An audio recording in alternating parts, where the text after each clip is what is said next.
Welcome to the Dice Tower, a series of video reviews about board and card games. Here are your hosts, Tom Vassell and Sam Healy.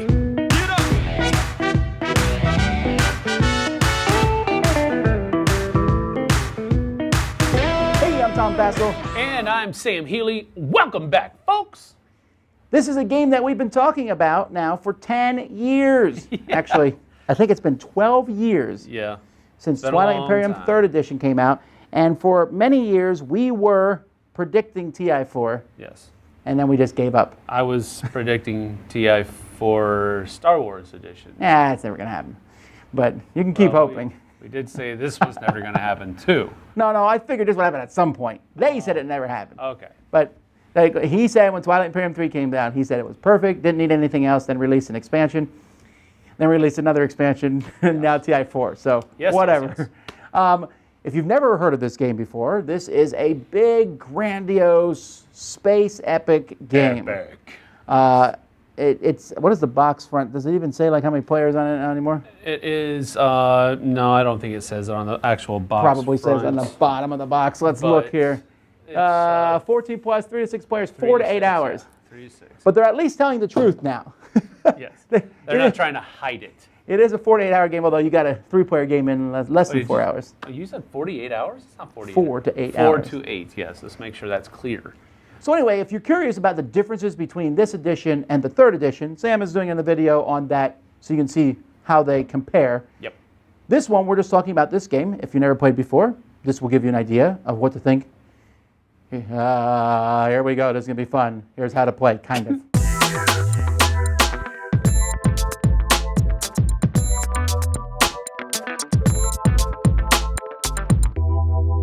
Okay, first of all, I want to explain that I'm not going over every single rule of the game. You probably cannot learn how to play from this, but I want to give you a basic idea of how the game feels. There are 17 different races to pick from. Each race has a picture. It shows you all the different ships, which are basically the same for the different races, although each player has a flagship. It shows you the cost of the ship, how well it does it in combat, the number it needs to roll, how far the ship can move, if it can hold different units when it's moving them. On the back of the sheet, it tells you a little bit about that race. It also tells you if you start with any technologies and what units you start with. And so there's just all different races in here. Some are good at fighting. This one here is good at trade goods. This one here is really good at fighting. There's a Necrovirus Federation of Sol, the humans, the Barony of Letnev, the Mentat Coalition. And each one of these has a very specific special abilities that they have. They have different amounts of commodities, and they have a different flagship. And here's the University of Jolnar. They're good at technology. Each of these is also going to come with their own home planet. This is the planet that you're going to start with. Home planets have a production value, and they also have a political value on them. So you're going to find the planet that matches you. So let's say I'm playing the Universities of Jolnar. I would have these two starting home planets, Jol and Nar. You also get a bunch of tokens for your race, and you're going to get cards that match the planets of your race. These are to show that you have control of those planets. You get some technologies that are specific to your race, and then you're going to choose a color. It doesn't need to correspond to your race, but you'll take that color and you're going to get a bunch of units. You're going to put those units on the board on your home planet. At the beginning of the game, you're going to build a big space board. You can build it as a group of players together, or you can use a preset board. This is just a board I threw together to show you. Mechatol Rex is always in the middle. There's going to be these areas here that are sometimes, like this one, you can't go through until you have a certain technology. Sometimes you can never go through them. Sometimes it's empty space. But there's also going to be other planets on the board. These planets are going to provide different resources if you take them. There's also wormholes on the board, and that's wormhole A, which is next to that one. Wormhole B is next to that one. And you are going to have your home planet, and you can see I have the Jolnar planet here with their forces ready to go, but they will not be the only people on the board. There will be other people showing up. So they have their forces, and the game is ready to begin. The game revolves around these 8 strategy cards. These cards are in every game, and at the beginning of each round of play, players are going to be taking turns choosing one of these cards. Or if you're playing with 4 or less players, choosing 2 of these cards. You're going to be taking this card, and later on you're going to have the ability to use the primary ability on it, while other players will have the chance to use the secondary ability on it. Each of these is going to do something very different, like technology will help you get more technology. Warfare helps you move around the board faster. Trade lets you trade goods with other players. Construction lets you build things on your planets. Politics helps you out in the politics phase and get more action card. Diplomacy helps stop other people from attacking you. Leadership gives you more command tokens, and Imperial is one of the main ways where you'll be able to score points. If you control Mechatol Rex, that planet from the middle, you'll get a point, but also there's a way to work with victory objectives. So winning the game is not necessarily conquering and crushing everyone else. In fact, that rarely happens. It's about getting victory points. You can use this normal track or this insanely long one. Each player is going to put a token here, and you're trying to get to 10 victory points.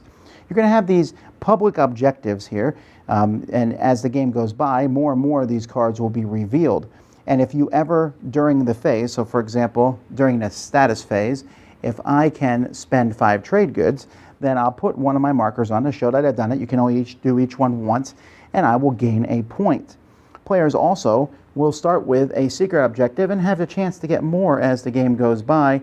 Then, like for example, have 1 or more ships in 6 systems, control 4 cultural planets, have 3 space docks on the game board, control 4 hazardous planets, and there's all different ones that you can get here. And if you, for example, unveil your flagship, win a space combat with a system that contains your flagship, and that happens, boom, I show this card, and I get a victory point. And so that's the whole point of this game. You can also get victory points by taking that 1 strategy card and controlling Mechatol Rex. And once one person gets to 10 victory points, the game is going to be over. Each person is going to have a display in front of them. They have their board here. They're going to have over here another display where they're going to keep their trade goods, and they have these command tokens that are going to be here. And these command tokens are very important. These command tokens here, you're going to be spending these to activate a tile on the board. When you activate a tile on the board, each player can only activate each tile once. You can move ships into that tile. You can produce goods and from the planets that are there, build more things. So command tokens allow you to move and produce on the board, where you will move in other ships and get in combats, etc. The fleet here is basically how big your fleet can be, not counting fighters, how many ships can be in a fleet. You know, here's my War Sun along with a carrier, along with a cruiser. You know, that's a 3. I can't have a fleet bigger than that unless I put more tokens here. And strategy tokens are going to allow you often to use the secondary ability on someone else's card. So the game is going to take place. Whoever took the strategy card with the lowest number, each round will go first. They'll take an action. That action can be using one of these tokens, maybe playing an action card if they have one, and sometimes playing their strategy card. You have to play your strategy card before you can pass.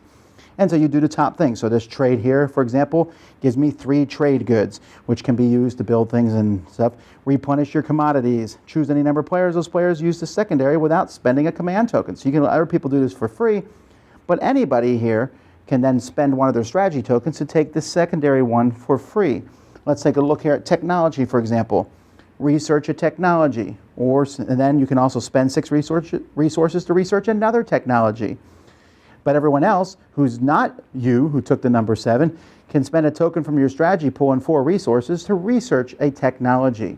So players can be taking turns until everyone passes. They no longer have one of these to play, and they no longer wish to spend any of these tokens. Players are going to get some more of these tokens each round, but there's also some strategy cards that give you them or other ways to get them, and you got to be careful because you only have so many and you need to spread them between these 3 areas. So technologies is a very intriguing part of the game, and technologies will often have to do with your board here.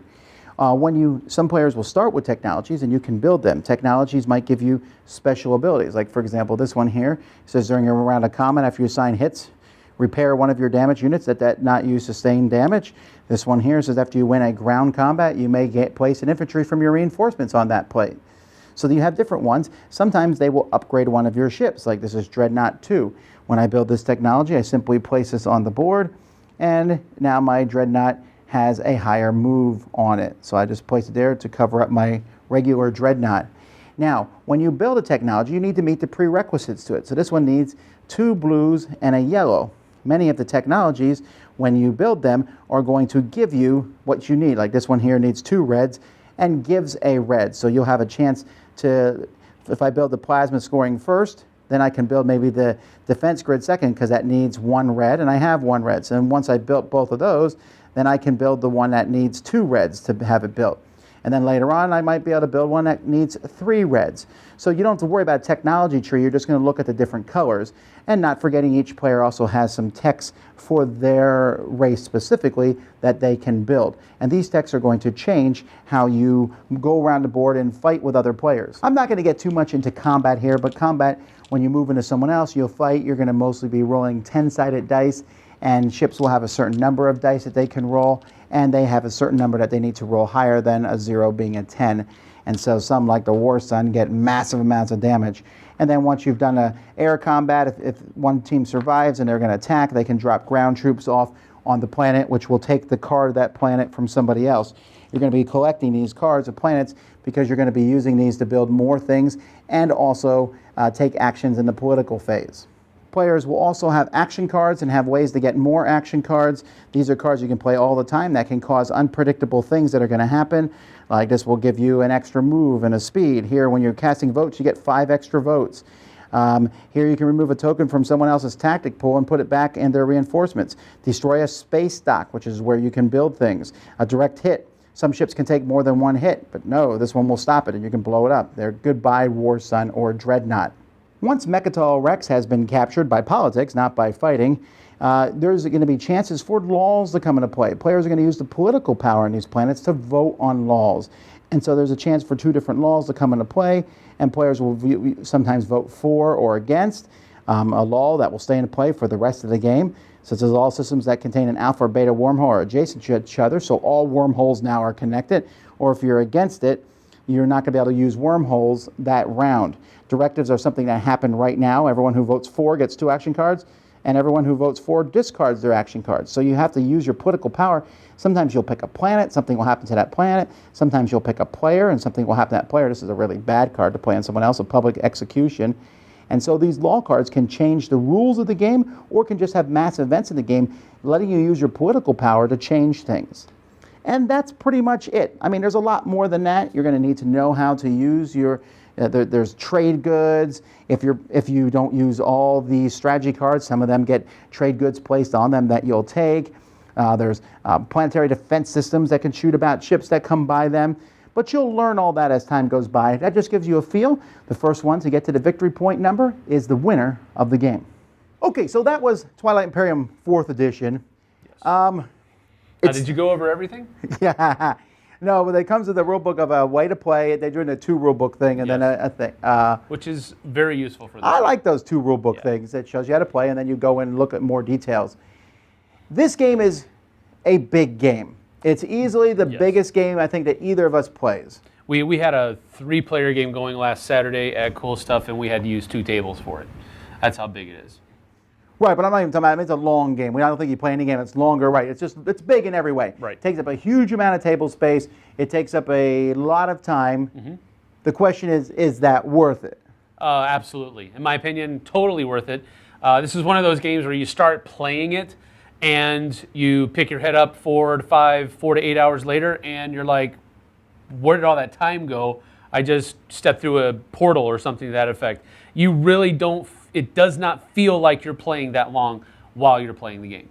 Yeah, one of the things about Twilight Imperium that's just been, they added this in the 3rd edition and they continued it here, is just how you're always involved. Yeah. You take a turn, I'll kind of move these ships here. You take a turn, I'll build some stuff. You take a turn, I'm going to do this action card. And we're like, oh, I would like to also take that action card, secondary ability. You're always involved, and then everyone's done.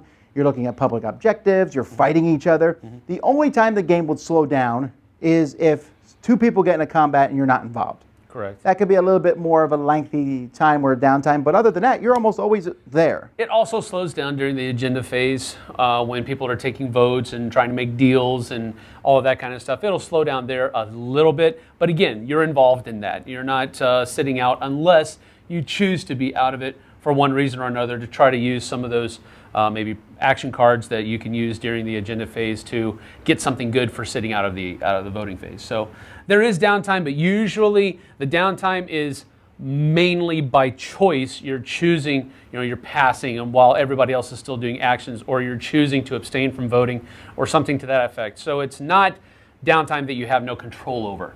It's usually good downtime. Now this game is fascinatingly cool because you have 17 different races. They all have extremely different feels. They have a special ability, which is very different, different starting setups, different racial technologies, different flagships, and you play them very differently. You play the science guy, you're trying to get as much science as possible. You're playing the war guy, it's time to go fight. Some guys don't want to fight hardly at all. Right. And other guys are like, let's do this. Yeah. So you don't have to, I mean, it's a war game. There's no question you're going to shoot stuff up. Absolutely. But at some point you have to, almost. But it's not a conquer game. You could never go into your opponent's home systems and win the game. There's actually a good number of objectives where you are actually trying to do that.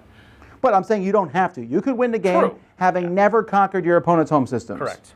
Now, you'll probably want to take Mechatol Rex and go in there and fight a little bit. You could even win the game maybe without ever getting into a battle. I think that's possible. But if you're going to do that, well, people are going to get in a battle with you. I've never won a game that way, but it is definitely a possibility of playing the game that way and having fun and doing well. But I've never won, not having gotten to at least one battle throughout the course of the game. Another thing I like is just the diversities of strategies. I love the technology that you always can sit there and, I mean, you have this big deck of technology cards. You're like, ooh, do I want to upgrade my ships? Yes. Do I want to be able to move through asteroid fields? Yes. Do I want to build a war sun? Most races can't build those big Death Star things. Right off the bat. Yeah, right off the bat. Do I want to do that? Or do I want to build my race? And you're like, there's so many options. And each time you put, you can't build all your tech. No. Impossible. No, you definitely have to go. That's where a lot of strategy comes into. What do you want to do this game? What are the special abilities that you want your ships and your ground troops to have?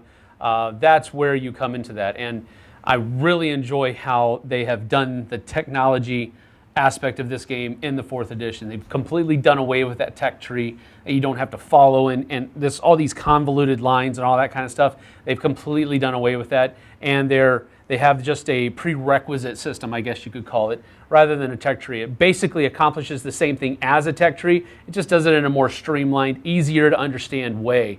So I really like that about the new text. Well, that's a good segue. We should take a brief moment of time to talk about this compared to the 3rd edition. Yeah. We're both fans of the 3rd edition. Sam, much more than I am, but we both like it. We came into this one, played it, and I've been telling most people I met that this is essentially Twilight Imperium 3.5. I don't think if you know how to play Twilight Imperium 3rd edition, you know how to play this. Yes. There's some changes. The most notable changes are the tech tree, which is like, okay, simple. Right. The trade thing, which is actually pretty different on how trade works now. Yeah, but it's a little bit more thematic, though, because you get a certain number of commodities that you can have, and those commodities don't do anything for you unless you trade with one of your neighbors. And then the commodities that they give you and the ones that you give them turn into trade goods. So it's more thematic, but it's not as simple as the 3rd edition was. Right, but I mean, that would be a change. And then the other change is politics, which is not really that, I mean, it's different, but it's just, first of all, the politics phase doesn't happen until Mechatol Rex has been taken. That saddens me a little. That is absolutely awesome that they did that. But then when politics comes into play, you're doing 2 each time, so there's more stuff happening. Yes. The politics phase, sometimes at TI3, I would turn over politics and kind of go, wow, what a boring agenda. Right. Now it's like, oh, there's a boring agenda? You guys vote on that. I'm waiting for that next agenda and hoping it's a bigger thing. Right, you don't know. Yeah. So I guess we got to answer the question, if someone owns TI3, let's say they own TI3 with the expansions, whatever, should they get rid of that and get TI4? Really, it depends on what you like from TI3 and the expansions. If you're using a lot of the different things that come in the expansions, then you might want to wait to see if they come out with expansions for TI4. I think that's almost a shoe-in at this point. We're talking about Fantasy Flight. We're talking about their flagship game for this universe. It's probably going to happen. So maybe you want to wait and see if some of those other things that you like in the expansions that are already present in TI3 are going to be made available for this one. Some of the things in the expansions are already in this base box. So that's something you have to take into account as well. Really, though, it's ultimately up to you whether or not you're going to make the switch now or later. But with that being said, I think you're going to want to make the switch at some point. Yeah, for me, they added most of the stuff. I really like flagships, and I really like the racial technologies because I like being different than other people. Those are my two favorite things from the expansions, and they're in this. Right. I don't know that I play TI enough. If I don't even own TI3 because you have it, why should I have it? Yeah. Like I don't own it enough. I don't play it enough for me to justify upgrading. But the pieces are definitely better. The ships are better. Way better. The cards are better. The player boards, having the stats printed there with the cards, it's just a way better production. Yep. I would say you should upgrade if you play more than once every 2 years. Like if you play at least once a year, then I would upgrade, I think. But maybe or that might, if you play more than once a year, you should upgrade. Here's another thing. I've always heard people with TI3 say that this is such a hard game to get to the table. And I'll say this. Now, last Saturday, I took it to Cool Stuff, and I was going to play it, didn't care really who was going to play with me. Vernon sat down with me, we were going to play, and then we were going to get a couple more people. Ended up, we only played a 3-player game, and it only lasted 3.5 hours. And the third player that played, it was the first time he had ever played Twilight Imperium anything. So, and he actually got more points than Vernon did by the end of the game, which is kind of surprising for any first-time player. I say all that to say this. I think TI4 is going to make it easier for you to get the game to the table because of the streamlined and the refining that it has gone through. So that might be something you take into account as well in this question of do I upgrade or not. It's still a lot to ingest. Yes. I mean, don't get us wrong. I mean, there's a lot going on. I like it. I'm giving it 2 thumbs up, but there's a couple caveats there. One, I'm probably not going to play more than once a year, probably. I played once this year. I'm feeling pretty good. But I still look at it and go, wow. Yeah. This is a game. When I play it, I'm never not having fun the whole time. Yes. My fleets are getting blown up or whatever, and I don't care. You know, it's like, oh, but my fleets are blown up. That's a little aggravating. Well, it is, but at the same time, I have other things. I'm going to build this. Right. I'll make a deal with this person now. The negotiation, and I love the politics more than you do. You know, and I like the action cards. The action cards, you never know what action card someone has in their pocket. And normally that sort of thing would tick me off, but after you play a while, you know the action cards. Yeah. You know what to expect. You know what to expect or what possibly could happen. Yep. It's a really cool experience. It's still the definitive space game. There's other ones that I might play more often, like Exodus and other things that are because they're shorter. But nothing rivals this when it comes to the big granddaddy of it. Nope. As far as I've played so far. Nope. What's your thumbs? Like I need to ask. Okay, well, I'm going to actually give 1.5. Yeah, right. It's 2 thumbs way up from me. Twilight Imperium 3 was, as far as I could reckon before this came out, a perfect system. It was great. It had, I guess it wasn't a perfect system. It had its hang-ups, I guess you could say, but it was everything I could ask for an epic space game. And now TI4 has taken that and refined it and made it even better. And it feels like a game that came out this year rather than, originally 20 years ago. Yeah, So, right. It's been 20 years since the first one came out. This is an amazing refining of an amazing game. 2 last things. It has a plastic insert. Yes, no trenches anymore. Thank you, Fantasy Flight. And don't step on the War Suns. Yeah, because they actually took something that was bad to step on and made it worse. So that's something huge. Yeah, definitely. Until next time, I'm Tom Vassell. And I'm Sam Healy. See you on the flip side of the galaxy. Let's play this right now. I'm in. Z! Yeah, right. Thanks for watching our review today. For more information about board games, as well as the #1 board game audio podcast, check out Dicetower.com for reviews, interviews, and more. I'm Eric Summerer, and you've been watching The Dice Tower.